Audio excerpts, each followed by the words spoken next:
গুণ দিতে হবে নাকি ভাগ দিতে হবে এটা আমাদেরকে বুঝতে হবে না। মনোযোগ দিয়ে দেখো, এখানে লেখা আছে 9060 গ্রাম সমান কত কেজি।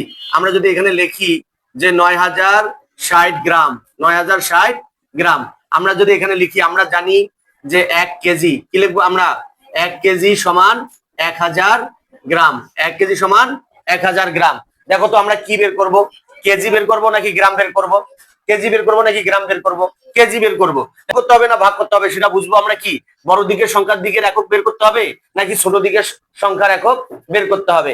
তা আমাদের ছোট দিকের সংখ্যার একক বের করতে হলে কি করতে হবে, ভাগ, আর বড় দিকের সংখ্যার একক বের করতে হলে কি করতে হবে, গুণ করতে হবে।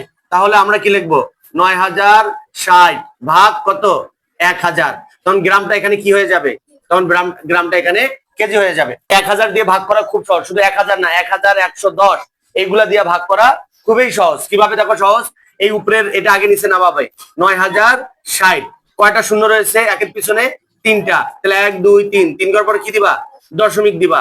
তাহলে এটা কত হলো দেখো, দশমিকের পরে সবার শেষে শূন্যের কোনো দাম নাই, তাহলে এটা কি হবে, 9.06 কেজি, 9.06 কেজি। এটাই হলো উত্তর। কি বুঝতে পারছো, কি বুঝতে পারছো?